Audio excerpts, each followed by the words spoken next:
Welcome to the Crow's Nest, where we fly above the noise and get real. No filters, no fluff, just mindset, movement, and the mayhem of chasing what most won't. I'm Brandon Lee, and this is Jess. And we're lifting the lid on what it takes to fly differently. This is where grit meets growth. Let's get into it. Let's go. Say go. Okay, so welcome back to the Crow's Nest podcast. Today on the Crow's Nest, we are joined by Emily Smith, who is a dual sports athlete who's played both elite cricket and AFLW, from wicket keeping to at the Hobart Hurricanes to pulling on the black and white for Collingwood. Emily's story is one of courage, adaptability, and backing yourself when it's time to start again. Welcome, Emily, to the Crow's Nest. What an intro. I don't think I've ever been introed like that before, so I appreciate it. And apologies about my voice. I am a little bit under the weather, but I don't know whether you said I was resilient, but here we go. You are resilient. Look at you go. You're pushing on. You could have Thanks for having me. could have put on better colours, but anyway, you know, like. Oh, this is actually my local cricket club. No, I'm talking about the black and white. Oh, Yeah, come on, mate. the Hawks. I prefer Essendon over Collingwood anyway. Just for context, Emily is wearing a Essendon, what is it, a visor? Yeah, it's actually their AFL visor, but I play cricket for Essendon and it's the same logo. So I've worn a few hats, as you mentioned. I'm a Bulldog supporter, like still obsessed, love the dogs. Played for Collingwood. I now work at North Melbourne and I'm wearing an Essendon hat. So I remember at primary school, yeah, you were a die-hard Doggies fan. Die-hard. I was even telling people, like, I didn't grow up watching Disney movies. I was watching like reruns of the prelim from 1997. And that was my Disney. I love it. So we were going to start at the beginning briefly. So we were going to take it back, and where did it all start for you? Like, what were those early days like growing up, and where did sport become such a big part of your life? It's funny, you actually mentioned him before, Brandon, before we started recording, but my parents, their background is not sporty whatsoever. My dad still doesn't watch sport. He might watch my friends play on TV, but he gets too nervous if the other team kicks a goal or takes a wicket, so he turns it off. Mum claims to be a Bulldog supporter because we're from the western suburbs, but she wouldn't know where they sit on the ladder. So it was actually a good friend of mine, and Gary Trotman, who I went to school with. His mum was my babysitter and he played cricket in the summer and footy in the winter. So I followed along and I became obsessed with it. I do look back on that and I'm like, wow, I wonder what like kept me there. Yeah, you always hung out with Gary, and I remember the primary school days. You were just whatever. Yeah, Yeah, you played as well. yeah, 100%, man. You were always there. You were there. If it was everyone else, and Emily, Yeah. Emily's there. Yeah, keeping up. Yeah, with and stuff. when we played for North Sunshine, the song was "The Boys from North Sunshine Will Be Will There," Be and There. it changed to "The Boys and Girl Yeah, definitely. Girl. of North Sunshine." Yeah. Well, Yeah. how old did you So start that's where it all playing? started. How old were you when you started playing? I was about around the age of 8 or 9, no older than 9. I started playing under 10s for North Sunshine, but I actually trained a whole season. My mum at the time, she is still my mum. I mean, at the time, she didn't want me to play footy, so I was only allowed to train for the season. And then the next season, my dad sort of said, "Kim, just let her go. She wants to do it." So trained without playing, and then yeah, from the age of 9, started playing at North Sunshine with the boys. And Brandon and I, when we were like chatting about this, back then, you could only play to a certain age. Was that right? Like as a girl? Yeah, so with the boys, yeah, you could only play to the age of 14. So Yeah. your last year of under 14s essentially. And looking back on it, I feel like I was really lucky to come through at a time that I did, even though now there's way more opportunities, which is great. But it was kind of the first of everything. So I got to 14, but that last year of footy, I started playing youth girls, which was an under 18s competition. But even back then, it's like the competition was 12 to 18. So you had girls that were 12 years old playing against 18-year-old Wow. girls. That makes no There was no depth there. So Yeah. yeah, I know, but that's just like what happened. And then now, you see under 8s, 10s, 12s, 14s, which is cool. But, there was still an opportunity for me to keep going, whereas previously there wasn't. Mm. And how did you feel like being in a boys' team? Did that ever deter you at all? Nah, like I love it. And it's funny, I went to on to play in different representative teams, and you speak to girls about their experiences, and some really didn't enjoy it. They didn't get past the ball. They were made fun of and all those sorts of things. And I'm sure there would have been stuff that, like, even that I can vaguely remember that might have been amazing. But I look back on that going, wow, that really helped my development. Like the fact that, Brandon, we can say that we played with Will Hoskin Elliott, Yeah, who's yeah, for recently sure. retired, nearly 200 Yeah, GWS and Collingwood player. He was the best player on our team, but he made sure that I had a good experience. He went yeah. out of his way to bring me into the game. And if he didn't do that, his teammates wouldn't have, and I wouldn't have gotten better. So I feel really lucky that I had that experience. And you were good with everyone. Like you were one of the boys. You like, yeah. Yeah, You were more than happy that's to. You it. were probably a better player than all of us. So we're just like, hey, there you go, here you go. No, maybe some. I like to You think can that I kick wasn't straight. too bad, but like, I don't know. It was just, yeah, I guess it was the people that I was surrounded by. They just treated me like their little sister. Mhm. I probably wasn't that little when I think about it, but I was just their sister. And that's it. Well, And they protected me. Like I know you were you one go. of the ones I've never teased, I think, at primary school. Yeah, no, I know. You were too quick, mate, though, for You're me. always egging me on to tease I people. know you run trails now, but you were a sprinter. I don't know. I don't know what's happened there. Yeah, I know. Same here. And for context, you guys went to primary school together. Yeah. Emily knows me Yeah. longer than Jess. Yeah. And Yeah, then isn't that we all crazy? went to high school together too. Yeah. And I don't think Yeah. anyone ever had anything bad to say about you, Emily, No playing way. footy, or there was never any, you know, taboo or like, oh, she's a. Well, it's funny because like Brandon, you were my friendship group through primary school, Mm. and then it obviously transferred into high school. But then Jess, you were part of like, not to put it into mean girls terms, but like the popular girls, Yeah. the cool group. You know what I'm talking about, Brandon? Yeah. So Yeah, then I used to put 100%. myself between like the boys and then the cool girls, which I feel like you guys just accepted me for who I was, Yeah. which was different. Like it was different to you guys. Yeah. Becky was a bit sporty. You guys played sports still, but it was just, yeah, it was different. You still It just was a took me. different level. Yeah, it was good Yeah, though. I loved it. It was the best of both worlds. we did. Yeah, I think it was always positive. It was never any. Ah, well, as Jess said, yeah, no one dared to speak bad of you. But someone, yeah.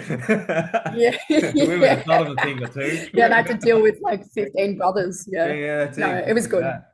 So when did cricket come into this? Like, was that when you were a kid as well?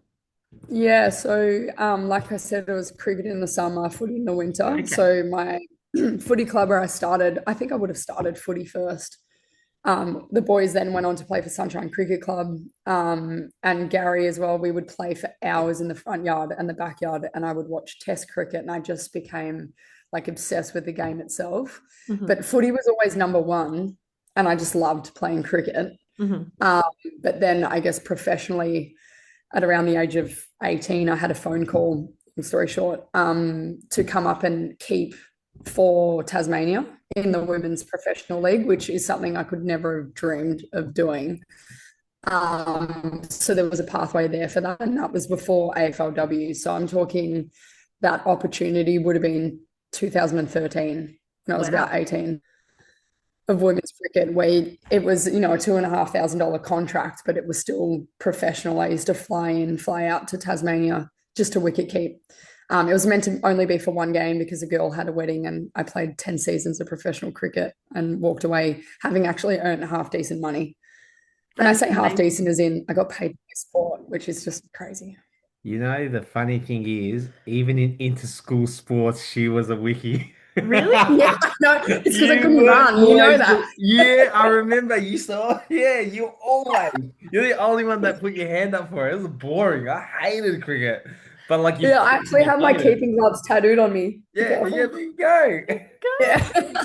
That's it. I remember inter-school sports. You loved that position, man.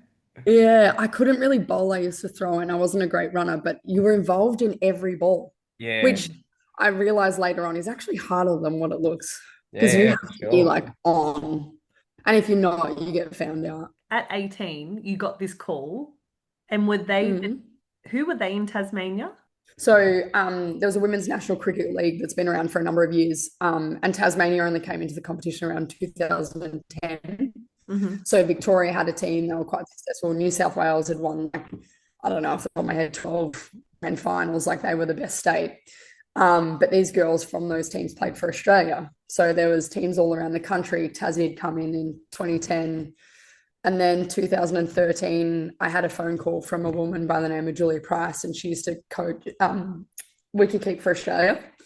2013, had a phone call from the coach at the time, who was a wicket keeper. She was one of my heroes, and said, "Oh, he was out for a wedding. Are you available? Would you be willing to fly over?" So I flew over and made the most of my opportunity. That is so cool. Because after this, is this when you moved? So after playing for how many seasons with them, did you then move to England to play cricket? Oh, so how that worked was, so I played 3 seasons, and then the Women's Big Bash came in, which is like the T20 comp that you see on TV in all the colours. So I played the first year of that for the Hobart Hurricanes, and around that time, there was an opportunity to go and play in England for a county team. So I would do that in the winter. So I actually had to give up playing footy to go and do that. So I would spend my off season of 6 months for 4 years in a row going over and playing, but it was very like amateur. Like Brandon, I hit most pubs in London, I think, and I came back unfit, to say that. I didn't actually go there and get better. I had fun. Yeah, too much fun. I reckon I actually remember the Tassie coach. I can't say what she actually said, but she was very concerned for my well-being, mentally and physically. She was like, "This is not a good idea. We can't let you go again." So you did that for 4 years. Yeah, I like went back the last year. I didn't actually play, but I just went back because I loved it so much. It was honestly the best thing I ever did. I never thought I'd be able to give up a season of footy. Yeah. And you just learn so much from different people, different cultures. You're out there on your own. Like Brandon, like you said, I had no trouble making friends. Yeah, you would have been the laugh there, man. Yeah, it was good. It was so good. I loved it. So so that was 4 years. How long of a stint was that each year? So just like 6 months, I would go over, say, in the April, or I'd come back in September, and then I would play for Tassie. But both sides, so the England game was getting more professional, and they have big tournaments and leagues now, and Australia was doing the same. And to be honest, I wasn't good enough to go over and play in some of those teams, but no one else was willing to at the time. And I said, yeah, absolutely. How old were you at the time? I reckon the first time I went there, I was 20. Yeah, so that's like a perfect day. My dad brushed my hair till I was 21. I don't know if you guys remember, but remember Dad used to brush my hair? He was the only one that could put my hair in a ponytail. Yeah, so it teaches Mr. Monaro. Yeah, he's still got that. I know, I've seen it a few times, man. Don't worry. Oh, that's so good. So was that for the Essex club? Yeah, that was for Essex County Cricket Club. They're now like a Division 1. Girls are professional now. I didn't get paid to play. I think they paid part of my flight to go over there. You got so much experience and friends, so much experience was worth it. Just everything that was worth the price, so to speak. 100%. You played a lot of cricket, so you did in parts. You got better, but I honestly drink a lot of beer.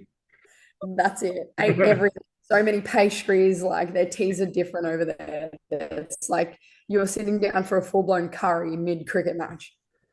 What? Yeah. Yeah, like Nothing just whatever. Yeah, whatever they make. Nothing better than farting. Yeah. Nah, I wouldn't go back out and keep. No way.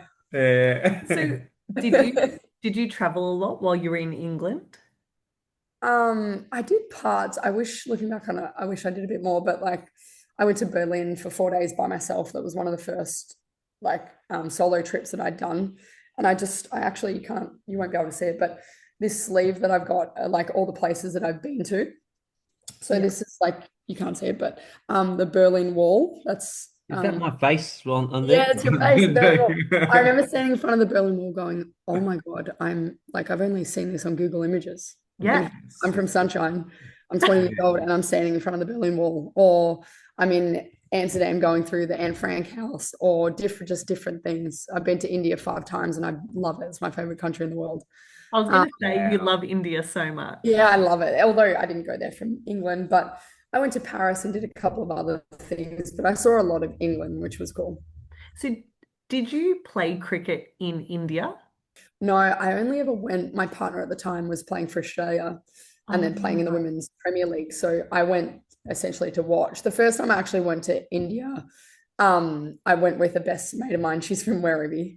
We were literally like 19 and 20. Good. On the streets of India. Like I remember this car pulled up and we're going to watch a friend play for Australia. We're in Delhi. I've never been to a country like that before, mind you. And it's just Molly Shano and I from Werribee and Sunshine.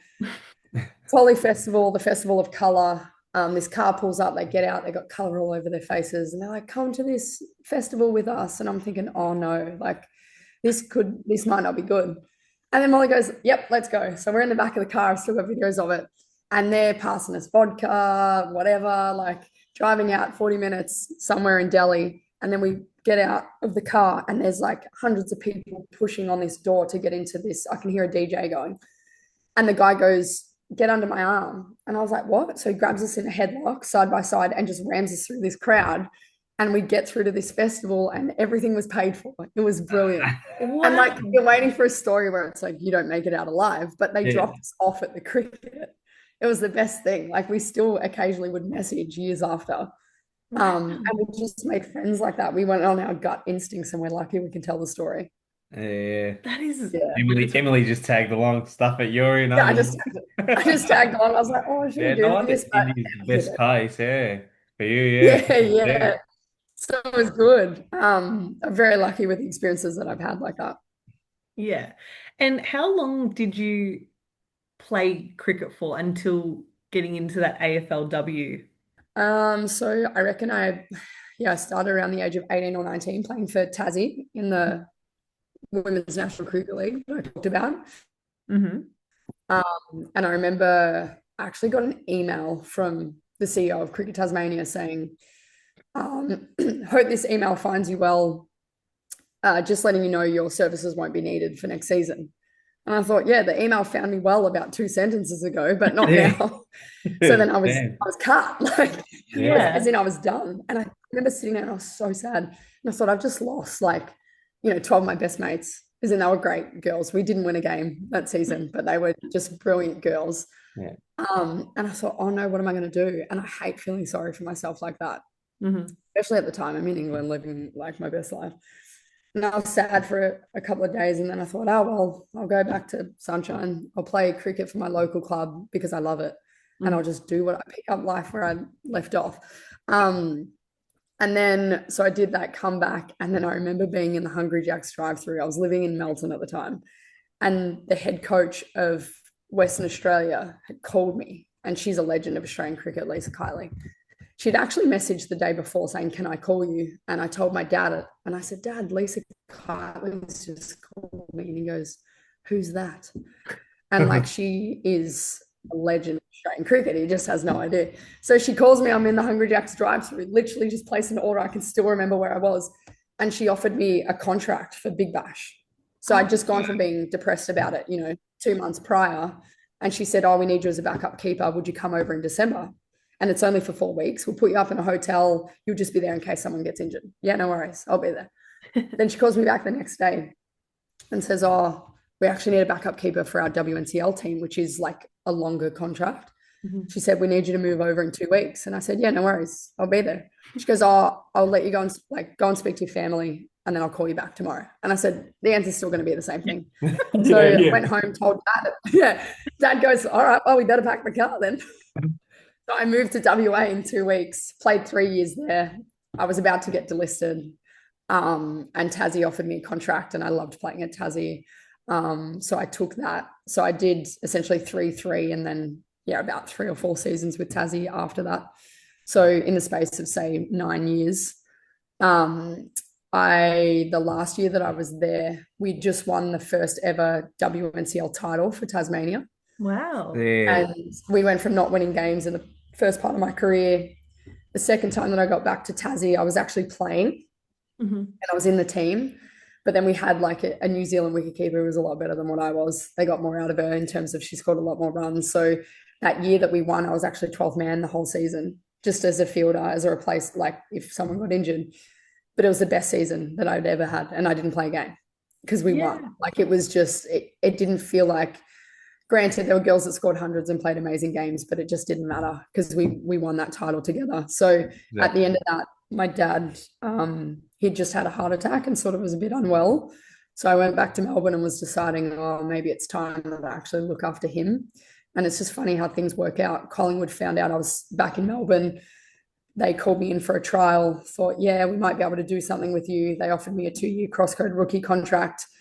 Then Tassie actually offered me a contract and I said no to it for the first time. Mhm. And that's just sort of how it happened. Wow. So how did the Collingwood, sorry, Yeah, no. how did the Collingwood, who knew you in that group that was like, Okay. oh, Yeah. So Emily's I back? Like, Like you're Yeah. playing hey man, cricket for she's back so in long. sunshine. Let's yeah, I know. Yeah. He's having a kick down the park. Let's get it. Like you've fully Yeah. like gone into cricket. This is your Yeah, fully. income. Hadn't played in what year with I hadn't played in 8 years, so I hadn't played a game of footy. Wow. So I played a lot, like growing Yeah. up, past stuff, representative stuff, and then club senior footy before I went into cricket. But I think we touched on it previously. I was suspended for a few months. I don't know if you've read it on Google. And in that time, I had 3 months off and I went back home to Melbourne. And a girl that I'd played a bit of representative footy with was the head coach of Collingwood's VFL team. And her name was Chloe McMillan, really lovely. Hadn't heard from her in years. And she reached out and messaged me and said, oh, so sorry what's happened. Come down to training if you want to just exercise. Like I wasn't going to play, just come down to training. And this is like a VFL program where it's not just you roll down to your local club team. Like girls have probably trialed for that. And she gave me an opportunity to just come down and be around the team when I wasn't allowed to train with my own team, couldn't play club cricket, wasn't allowed to train at club cricket, wasn't even allowed on the oval. So I went down to train with them. So that was maybe 3 years prior or 2 years prior. So they sort of were aware that I was around. So then when they found out I was back in Melbourne, yeah, they got in touch. That's how it started. Right. And was that like a sneaky little like, I wouldn't mind doing this? Yeah, but it just never seemed like realistic. I remember going to the first ever AFLW game in 2017. Collingwood played Carlton, and a lot of my friends or girls that I grew up playing footy with were in that game. And not that not one part of me thought, oh, I should be there. Like, yeah, I was all right, and I played in a lot of representative teams, sure, and maybe I could have, but there was no bitter feeling. I was just so happy for them. And I was into my cricket. There was a little part of me that thought, oh, wouldn't it be amazing if I could do that? Because I grew up wanting to play with Brad Johnson and the Western Bulldogs. So Thank God. I guess it was always in the background. God, I remember your pencil case was just like Brad Johnson, mate. True. That is so funny. And I had posters everywhere. Yeah, you did, man. You definitely did. All right. What was it like entering the AFLW after years in cricket? I could generally always kick. Like my kick wasn't bad. That was probably one of my strengths. It definitely wasn't moving around when I was younger. I wasn't quick. I wasn't overly fit. So I felt like at times I felt confident in my ability to handle and kick, which sounds funny. But then when it came to the physical side of it, I wasn't a big physical player as it was. And then to not play for 8 years and then how fast it was at the time, it did take a bit to get into, but I loved it. Like I loved it so much. There were a group of girls there that we saw always, one girl, Grace Campbell, first time I met her, she said, good, better, best, never let it rest till the good is better and the better is best. And then we had this thing of like GBB, well, we need to get better at things. So we'd get there an hour before and we'd do ground balls, we'd do handballs, we'd do set shots, we'd do whatever it was. And I made my debut in the last round of the first season there. Like I didn't play the whole season until the very last game. And we couldn't play finals. And in that game, I got 2 disposals and we lost by 10 goals. Yeah. And I thought, oh my God, this is embarrassing. Like I walked off the field and you know what I was thinking? Silly them, they gave me a 2-year contract. You got me for another Yeah. You got me for another once, but I did improve. I feel it just was, yeah, it wasn't as easy. You can always say, "Oh, geez, I'm better than that person." You're actually not. Like until you do it, you're not. Oh, I feel like that's the biggest thing on the sidelines, right? Everyone's like, oh, Yeah. well, we could do this. It's like, well, get And, up and do it then. and especially with you, Emily, like you had 8 years away from the ball. Like, God, you had to put a bit more work Yeah, it's like into I it. see your runs, Yeah. Brandon, sometimes when you're doing those trail runs, and I see the pace, and it's like 9 minutes, and I'm like, I could do that. Yeah, exactly, yeah. And then you I do am only stirring. Yeah. Then you run for 40 hours and see how you go. Yeah. We've only done 180 kilometers, but that's fine. I'm like, Yeah. 9 minutes, I could walk. Yeah. Short 180, mate. So funny. I'm only stirring. Oh, It's God. all So was it, you've played there for 2 years? Yeah, so I had 2 seasons. It was a 2-year contract. And then in my second year, I actually played 9 out of 10 games. Yeah. I remember Wow. I got dropped for the Brisbane game and we had a really good win. And again, it was just such a nice feeling that, don't get me wrong, I think it was Brene Brown that says like comparison is the thief of joy, but unfortunately, like you're always comparing when you're in sport. But like that Tassie year, I remember I got dropped for the Brisbane game and then we had a really good win. And it was just one of those moments in the rooms where everyone was happy. It didn't matter that I didn't play. Like it actually didn't, because you are there for a greater purpose. Sometimes it's hard and that's challenging, but I love that I had that experience and I kicked a handful of goals. I felt like that second year I wasn't too bad, but I wasn't enough. Like Collingwood needed more from a lot of people. So I ended up, I think I was the last person to list it out of maybe 6 of us. Yeah, I remember that. That was like, that wasn't that long ago, Yeah, really. because I think I remember I was watching most of your games because I just wanted to spot you. I'm like, oh, yeah, sweet, I spotted her. Yeah, she's doing all right. And then that's it. And then you got the list and I never watched it again. It's like, whatever, man. I'm not watching this shit. Yeah. Well, it was the end of 2023, so it actually wasn't that long ago. No, it wasn't really. And It feels like it. Like I work at North Melbourne now and I join in sometimes and oh my God, the game has moved past me. They are the best team in the competition though, so that has a part to play. But I joined in a match sim one day and my hamstrings were sore for 3 days. how did you like transition to them? Like after the Collingwood, what did you do after that? So while I was playing for Collingwood and out of cricket, I was actually athlete manager. So I worked for an athlete management company called More Than Management. They manage a lot of AFLW girls, female specific.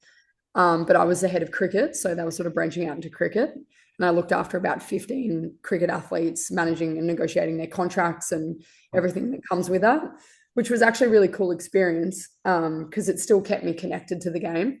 Yeah. But that was only part-time and you have to, like I had to manage quite a few athletes to become full-time. So I was doing that and working in apparel for like clubs that would ring up an order. They want team kits or whatever it was with New Balance.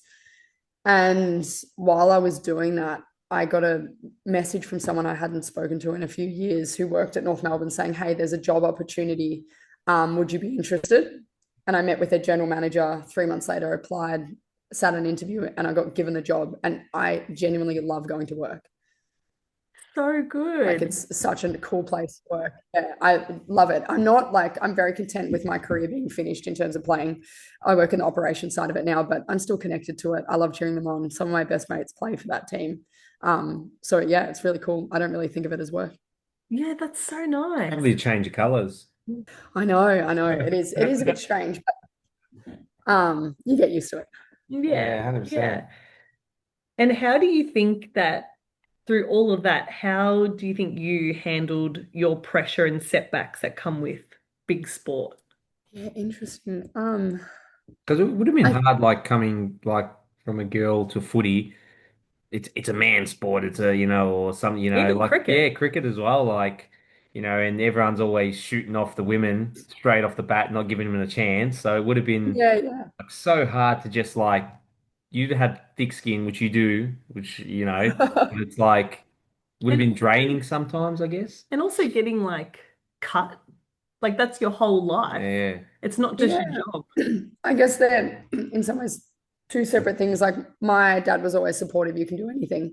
Like he just didn't care. He just took me to like places. He actually said to me a few months ago, we don't often talk about it. He said, "Oh, I knew nothing about footy, so I just took you to places where people knew more than me." And he said that was anywhere. That was down to the local park where some guy was, kicking. Like he knew more than me, and I knew that. So he always gave me that opportunity. If I didn't have him not pushing me, but supporting me to do that, I wouldn't have thought that I could do it. And then, like talking about our experience, Brandon, playing together, and even at school, I had people around me that were just like, "Yeah, you're in with us."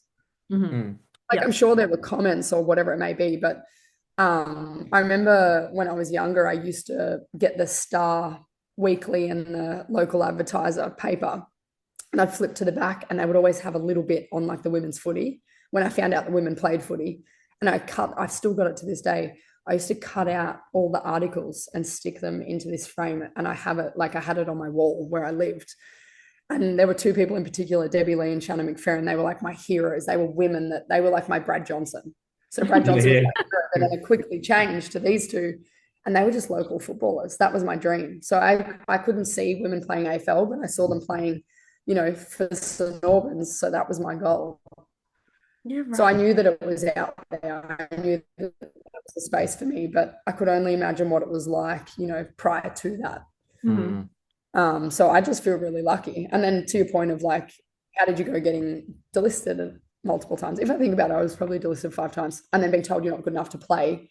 As cliche as it sounds, it just really comes back to being grateful for where you are. Like it does. Yeah. Because sometimes I just go, I'm so lucky to be here.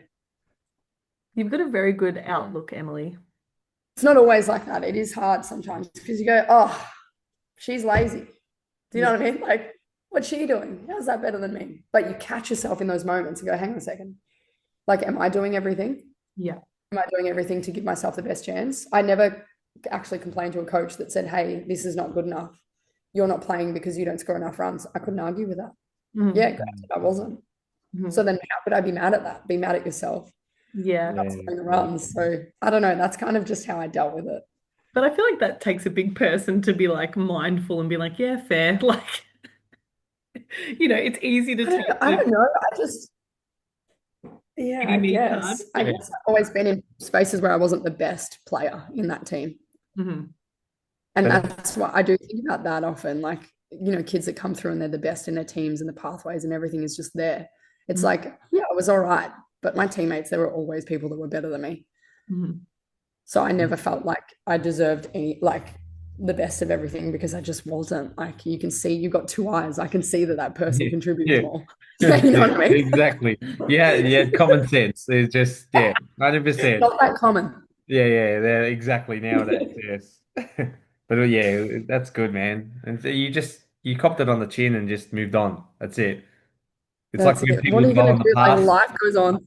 Yeah, you dwell on the past, you're just going to get stuck in there. That's how it is, man. How did you maintain confidence when changing environments from one sport to the other?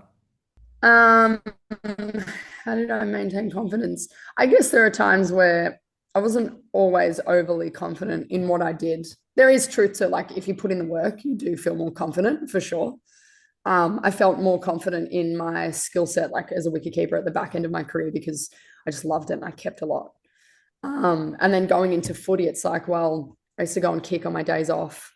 I used to get there and do the extras that I was talking about with those girls. So you can actually gain confidence from that. Mm-hmm. But more often than not, I was just hoping, honestly. You know what I mean? You put yourself in the right position or you think it's the right position, the ball falls your way, then great, sure, it comes off. Yeah. And I was while I was Googling you for this, because I didn't know, like we're not sports people. Really. Yeah, no, we're not. no. I have no idea. It's kind of sporty, I participate. I just go for it. And who's the best? I'm going for him or her, whatever. I'm going for it. Yeah, you would. We know lots of ultra runners now, but we're not cricket or football. I don't know anyone in football or either AFLW or AFL. Hey, your dad played Masters, didn't he? Oh, my dad still does play Masters. Still plays. Yeah, well, I know my dad. Yeah, fair. Okay, fair. I know one person. No, I know a bit about footy, but just male side. But we don't keep track of it really, either side. And when I was Googling you, I was watching some clips and you are a great team player. What I watched. You What, are. what clips show that I'm a great team player? Lots of high fives and not getting the footy. Not just the half fives, but it was the footy, and it was a lot of like strategic passing. You're not like the one that's going to hog the ball or just take it for your own glory. Yes, I would if I could get the ball. No, that's nice. I appreciate that. No, you are. You can see that you're a team person. Like even you said your favorite season was when you were on the bench. Yeah. Yeah. And everyone But plays a nothing. part.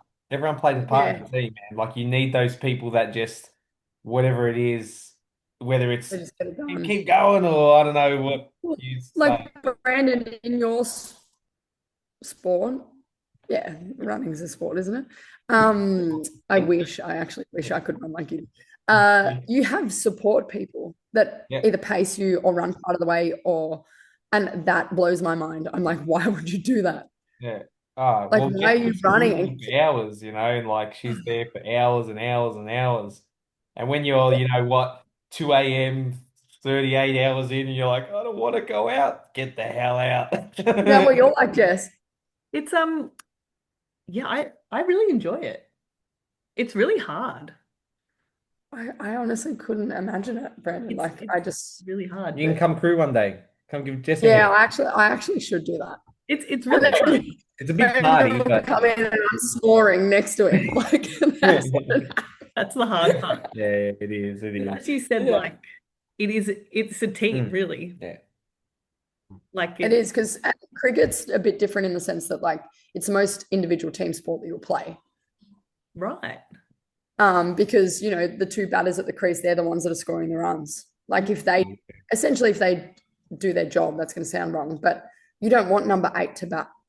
Like you want the top order. They face the balls and they score the runs. That's a great team. But I do think that it's not just the people that score the runs, it's the people who field. It's, once I was essentially given a contract for a Big Bash team when we were in the hub, because that was a crazy time, for team morale. Like the coach sat me down, so everyone sits there, you have a meeting individually and you go through your KPIs and like, how you're going to contribute. And I used to always be over prepared for someone who didn't have a lot of stats to give them. I was like details, right? If they say this is what I can say, sort of thing. And I go in there and the coach goes, look, she used to call me Smudge. Sal, her name was. She's like one of the best coaches I've had. Funny. She goes, Smudge, I know that you could come in and be a replacement player for our keeper, because that's what I was. Like you could keep if we needed you to. I have confidence in you to do that. But basically put all your little papers away. I need you to be in charge of team morale for the next 6 to 8 weeks. Sure. And I was like, beautiful, done. Okay, that's easy. I said, I can do that. We barely won a game, but I mean, we had some fun. We had great fun. And that was such a cool time. Yeah, I did my job. Like I wasn't out there playing. I ran the drinks, but I was always kept energy high because like the world was in lockdown and we got to play cricket. And I was in a space with every other team, and some of the girls hated that hub. Like, and granted, it would have been a really tough time for people. But I looked around at dinner and breakfast and I'm like, all my favorite people are here. This is the best. Yeah. They probably looked at me and thought, oh God, here she comes again. Yeah. No. Yeah. But like they would have looked back and go, damn, we lost every game, but hell, that was so much fun. Yeah, it was fun. Like some of us still do. Like some of them still go, oh my God, that was a terrible time. Others, like me and my mate who were running the drinks, we were just in charge of team morale and we tried our best. But I actually really enjoyed it. Again, I didn't play a game. We didn't win the tournament. Yeah, I could have done things better, but we enjoyed it. We listened to a lot of music and I used to host Smith Sips. So that's where we were at. Yeah, that's it. See, you're a team person. Yeah. You're absolutely a team person. Because they go into a game feeling happy, like no matter win, lose, draw, like whatever. You're going in happy, man. It's just like, yeah, all right, next game. We'll get better next game or something like that. It's always like that. It's always there's like a balance between wanting to get better because like you don't want to just be, oh, I'm just grateful to be here. It's like, no, you want to be good at what you do. So Yeah. I don't want to take away from that. Like people would think that I am just happy to be there. It's like, no, I wanted to get better at what I was doing. And yeah, I should have trained differently and done different things at times, but I still, in saying that, wouldn't change it. But I remember like having this conversation with my partner at the time. She was really good at what she did, like great cricketer, could score lots of runs, but would make 80 or 90 and come off and throw a cricket bat and kick a helmet and do whatever. I couldn't dream of scoring 80 or 90 at a professional level. Yeah. Like I just couldn't. Do you know what I mean? So I said to her once, I was like, do you know, like, I couldn't imagine the feeling of walking out to bat going, I could play any shot in the book right now. Like I could score runs because she was that good. Mhm. Whereas me, I walk out there going, oh my God, if she bowls me a bouncer, I could get hurt. Yeah. You know what I mean? So it's like, it's all perspective, isn't it? It's literally perspective. Yeah. And I love that I'm nodding, and for all these terms you're speaking, the only game of cricket I've watched is you when we were 15. Oh, yeah. Down at the reserve. Oh, yeah. That one. And we got terribly sunburnt. So, like, you're saying all this stuff, and I'm like, yeah, I haven't watched it since. So, in 15 years plus. Yeah, that's all right. It's a long day. Don't worry. It's a lot. Yeah, no, that's I remember footy, it stopped, 6 months off. That's it. Yeah. I just still couldn't. playing to this day. It is long. Like I'm now 30 and like I love community sport, but it is a long day and it's a big commitment. Yeah. Well, I was going to go into getting off the topic of sport, that I know that you have an incredible collection of tattoos from around the world, just because every time like we catch up, I always point them out. When did this start? I got my first tattoo. Actually, Dad's not going to listen to this, so Yeah, I you can can say when help. I actually go. I got Mum's card details to buy something. Can't remember what I told her that I was going to buy, but I bought a tattoo gun and I was 14. I don't know if you remember this, Jess. I actually, yeah. Yeah, so I got the tattoo gun and I tattooed a dot on my thigh. And I remember going to school. It was purple, like it's still there, obviously. I remember going to school being like, oh, I tattooed this. And everyone's going, it's a dot. Like, I don't believe it. So then I turned it into a smiley face. So I still have the smiley I face. do remember the smiley face. Yeah. And Dad always said, like, if you get a tattoo before you're 18, you're not driving, you're not doing this. He was one thing. Like, he was very supportive of me. Didn't question me. I could go and do within reason whatever I wanted. He always said, I'll trust you till you prove that I can't trust you. Because I was reasonably trustworthy, not when it came to the tattoo. So I had to hide it. I don't know whether he knows I've got it to this day. So my first proper tattoo when I was 18 was actually a portrait of Dad. Mm-hmm.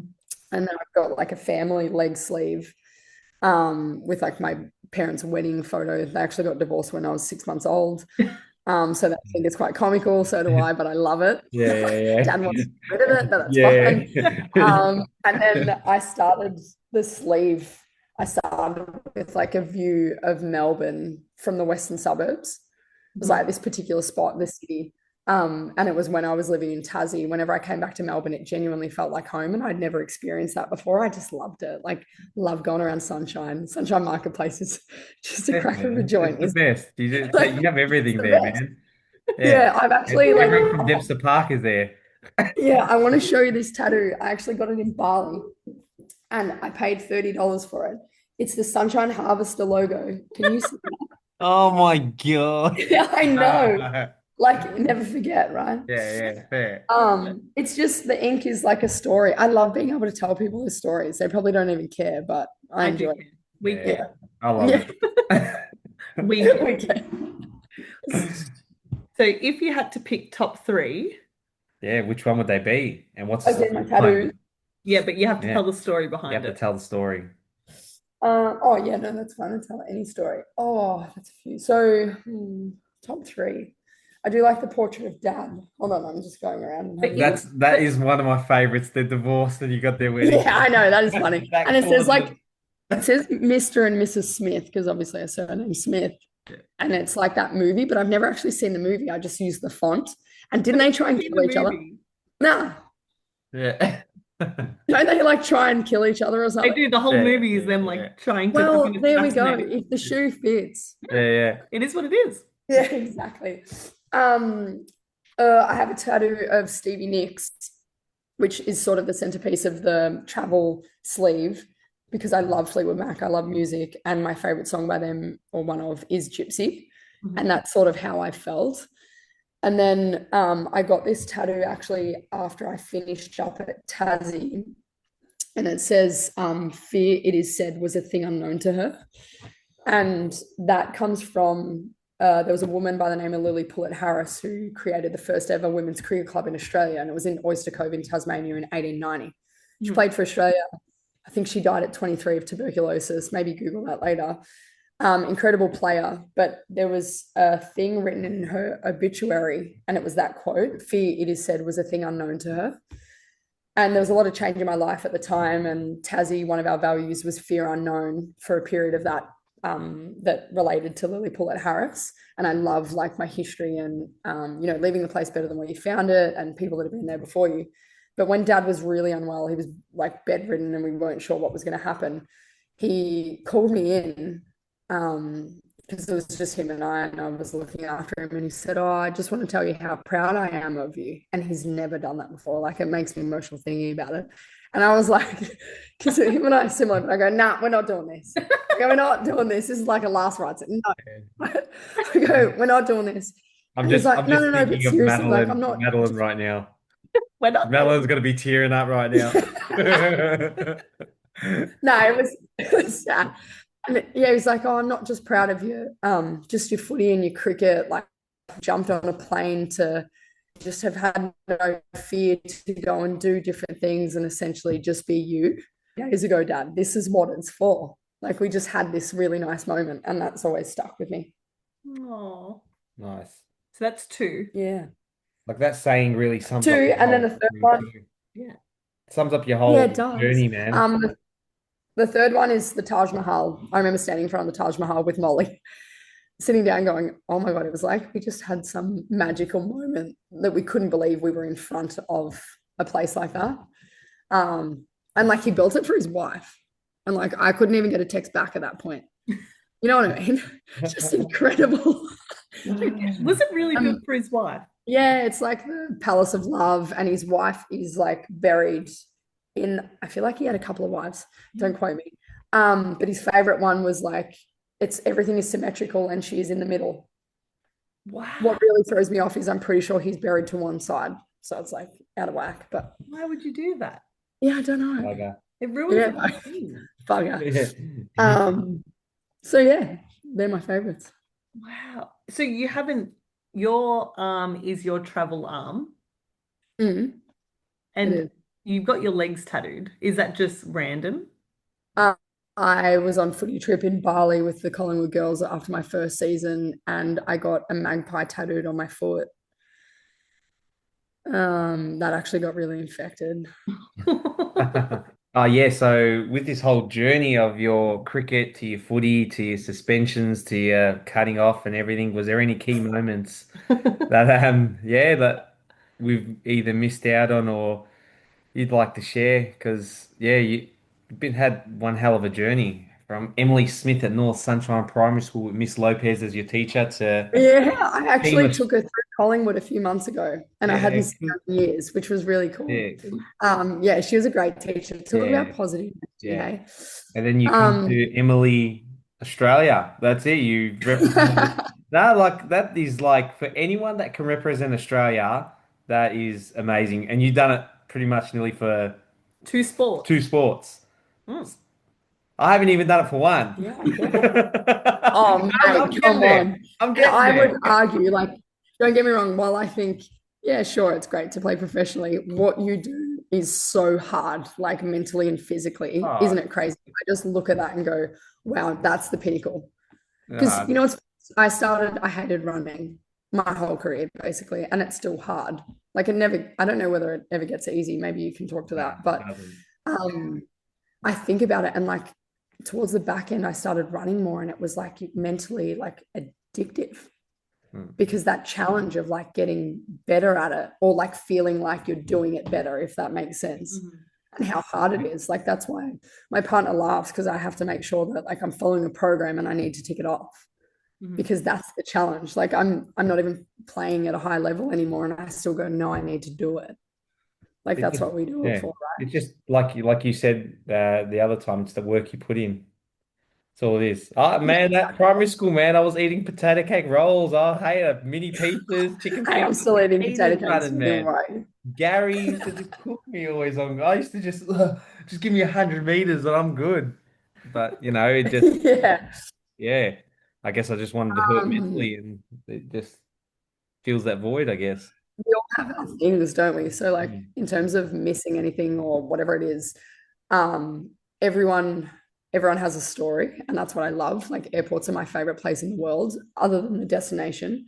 I love sitting in international airports because I look at people and I think, wonder where they've been, where they're going, what's happening. Yeah. You know what I mean? And then you meet those people, and I'm like, everyone's on their own journey, as cliche as it sounds. And yeah, mine to people might sound cool, but then I look at other people's and I think, geez, they were actually really good at that sport. Couldn't imagine what that's like. Mm. Again, it's just all perspective. We spoke about it earlier. So I don't think there's anything key that's missing. It's just all your experiences make up who you are.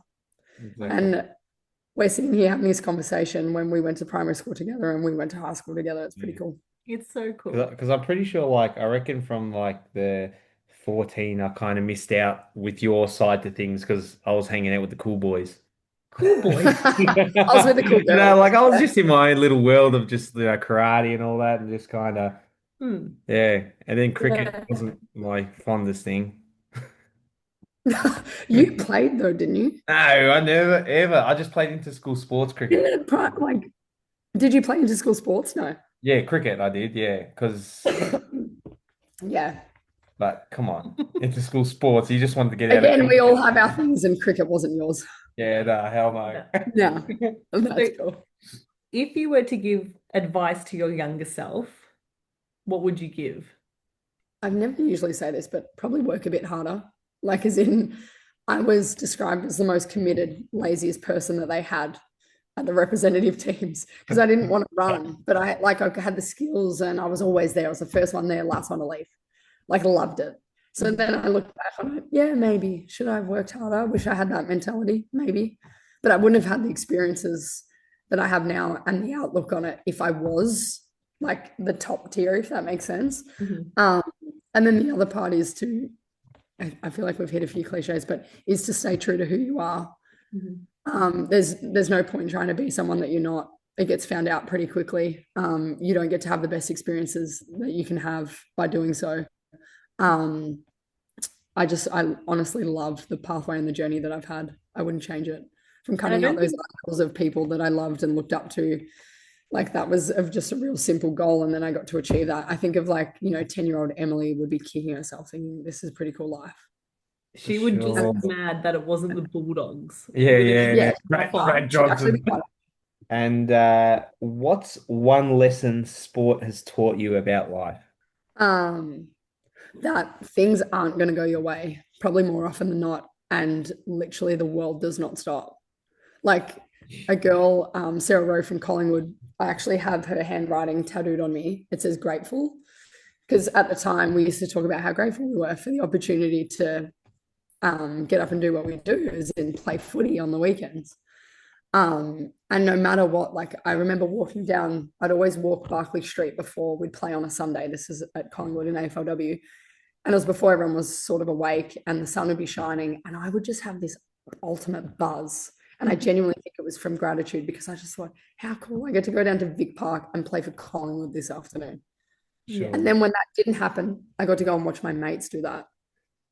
And like if you can see the joy in all those other things, that's the best part. You've got Yeah. such a beautiful outlook, honestly. I'm gonna have this like imposter syndrome when I go to bed. I'm gonna think about all these things I said and hope no one listens to it. Learn a thing or two, Emily. You have got such a great outlook on Yeah. life. You do. It's phenomenal. I love it. Thanks. So, what is Emily up to these days? Like, we know that you're at North Melbourne now, Mhm. but you're also playing local footy, Yep. right? So I was 29 and single, and then suddenly 30 with a partner who has a child. So it's funny how what works sometimes and things play out. So that takes up a fair bit of my time, which is actually really sweet. It's just giving me a whole different outlook and perspective on life. Definitely comes with its challenges, but I genuinely love it. Mhm. And I am the playing coach of a local footy club, one of two playing coaches, AFLW, which is located at the same ground as my cricket club, SM Maribyrnong Park, that I've been at since I was 14. the oldest women's cricket club in the world. So I just essentially with cricket, I'm there to help the youngsters come through. And then with footy, I think I've found like my passion again for playing footy. I think about it most hours of the day and we love it. Like it is life and death, Jess. We finished on top of the ladder playing coaches. Our first year as playing coaches, and we're thinking, geez, we've done well here. We went out in straight sets. Like we didn't make the grand final. Oh, Wow. yeah, I No, love it was devastating. It was honestly, I was so sad. Sport doesn't make me cry. Like I don't get too sad. But they were in the change rooms and they were talking, and I went like put my t-shirt over my eyes, and I started to feel that emotion, and I thought, what has happened? That's how much it means, you know? Because it's more than just like, you know what you do your RD Trotters Club, Brandon? Yeah. Yeah, you run, right? That's great. Yeah. But I imagine you do it for connection. You do it because you see someone that turns up who's Yeah. running 4Ks, and then all of a sudden they're running 8 or they're running it quicker, and you get the joy out of their Oh, it's the improvement. best.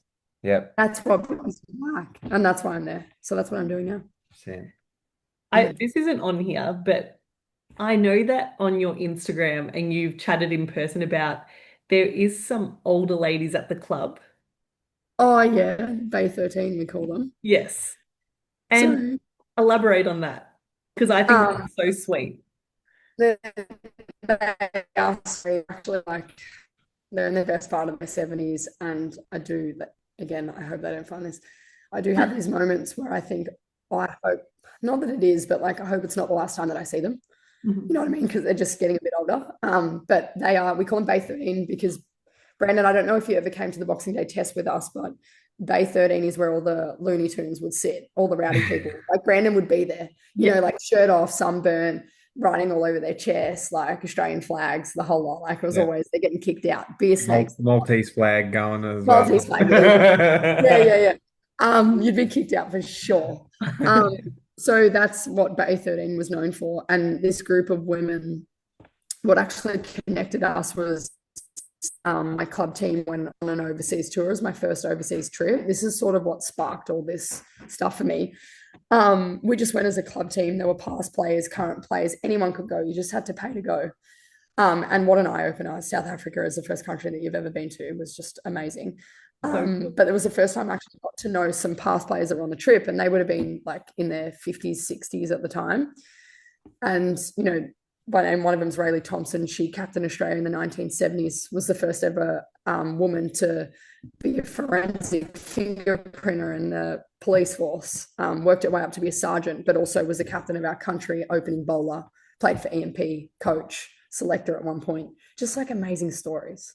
Like everyone's got stories, right? Yeah. And there's quite a few of them there. Like, you know, Lorraine Hill, we laugh, she's so crabby. The other one, Julie Jones, who's 70 odd, she says, oh, lucky we love Hilly because no one else would. Like, that's what they're like. You know, they bring their own wine to the club, hand it over the bar, and then pay their $6 a glass to get it back. Like, they're just beautiful. You know, you're known to get a spray when you've played the wrong shot when you're walking off at cricket, but they are just beautiful. They actually are some of my best friends, and they're, you know, the best part of 70 and 80. They're still kicking. I love it. I remember when you told me that story for the first time. I'm like, how special is that to get to not only hear but witness these incredible women who have been here before all this social media, all the publicity. They're fucking legends. Yeah. They are so legend, and like some of them can work an iPhone better than what I can, though. I must admit. But they're just funny. Like they just have some absolute ripping stories from a time that, like, I feel like I was born in the wrong era. Yeah, 100%. And just no filters, which is what's the best. None. Like you get what you get. And that's Yeah, you get what you get. You don't get upset. That's what we're Yeah, that's it. Like yeah, upset. Oh, cheer up, love. yeah. It's good. I feel really lucky the clubs that I've been a part of. And I've essentially like reaped the rewards of their hard work. Yeah. You bring your own, I'm sure. You're the morale booster. I hope so. Obviously. I'm the morale Wow. booster. Well, in Tassie, we talk a lot about like leaving a place better than where you found it. And if everyone does that, how great is that place going to be for the next person? Exactly right. Exactly. We need more people like you, Emily. We do. And if those women didn't do what they did, you wouldn't have the opportunity that you have now. Not at all. No, nothing. Like they And you didn't get get to paid to play share. and they were incredible. Yeah. Yeah, Yeah. and you get to like see them on like it's incredible how the universe works. Yeah. Very cool. So we've got some sign-off signature questions Yeah. that have nothing to do with anything, Yeah. just because we're Okay. nosy and we like to Okay, ask cool. questions. Yeah, go. All right. So first one is. Hold on. Before you Yeah, start, go for it. I know what Emily's going to answer to this. All right. Okay. Okay. What is your go-to order at your favorite restaurant? What do I normally get at do I get the carbonara at Mambo's? Is that what you're gonna say? Yeah. 100% every time. That is it? Is that or did you have a different idea? No, that's exactly what I thought. Yeah, I love a carbonara. So if we're going to Mambo's, which yeah, for context, that's the place that we've gone to since we were 17 to catch up our friendship group in Sunshine Marketplace. It's great. We need to go there again soon. I would stick with that. I love a carbonara. Love a can. I like same thing. Yeah. Yeah, fair. It's a good one. Yeah. And if money and time weren't an issue, what dream would you chase tomorrow? Oh, that's interesting. What dream would I chase? Um, oh, I love sport. I love connection. I love community. If money and time weren't an issue, which I still try and do this to the best of my ability, I would heavily invest even more into making experiences in the space better for those girls coming through. Like I genuinely love it. It brings me so much joy. I feel like that's my purpose in some ways. You can see that when you talk about it too. Yeah, Your like sure. face lights up when you talk about it. That's great. Sure. 100%. All right. And if your story could help just one person, what do you hope they take from it? Um, I hope they just take it like there is so much joy around you. And someone says like if you're looking for negative things, you'll find them. And if you're looking for joy, you'll honestly find it. Exactly. I hope that would be the takeaway. You are amazing. You do bring a lot of joy, Emily, in all your areas of expertise. Thanks.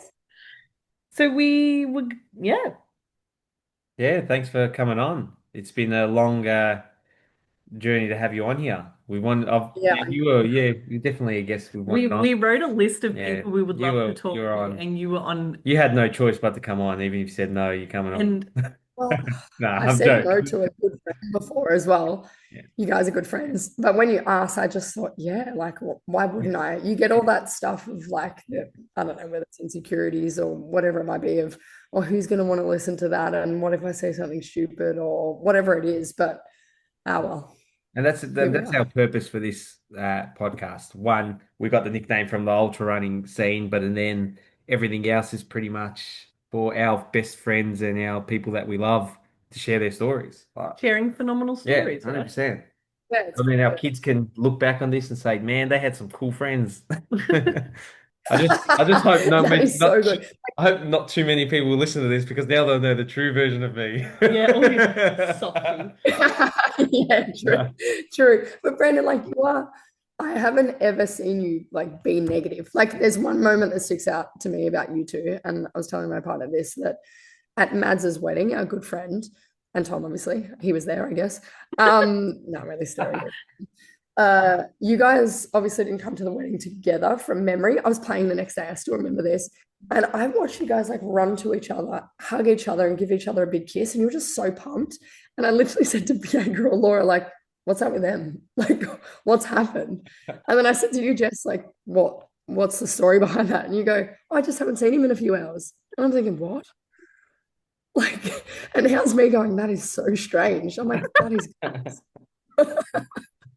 I do remember you saying that, and it did melt my heart. I'm like, oh, that is so kind. Yeah. And Becca it's just tried to make nice. me dirty dance Jess all night. I know. Yeah, I know. You just haven't changed. Like you're still that guy from when you were Like you 15, said, 16. why live your life, not you? Yeah, true. Like I'm living my life the way I want it, man. Yeah, You don't like I know. back off. Well, you guys would be inspiring a lot of other people and couples. Like when I see it, I'm like, it's nice. And I'm sure there are things where you get frustrated and whatever it might be. Like it must be frustrating that he's so happy all the time. Oh, yeah, it does. Especially Jess. God, that smile. She just smiles 24 hours a day. I'm working on my like cheek fillers. That's why you Yeah, that's great. You don't want And you got friends. 2 kids and you just make it work. It's You great. make it work. Yeah, and you're doing great. You're doing great. Thank you. Thanks for having me on. Well, thank you for coming on, and we appreciate it because we know that you don't enjoy doing this. Yes. Oh, that's all right. Anything for you guys. You guys, to be fair, I've been interstate and like away, and I miss Christmas things. Like I couldn't believe last year. Hey guys, when's the Christmas due? And you're like, oh, it was last week. And I don't like that I'm that person, but you've always made me feel like I'm welcome. So thank you. Of course. You're one of our Love you friends, guys. mate. That's for sure. Your family. Thank you. Thanks, mate. Well, thank you, Emily. I'm going to Yeah. stop. Thank you for coming on the Crow's Nest. Kaka.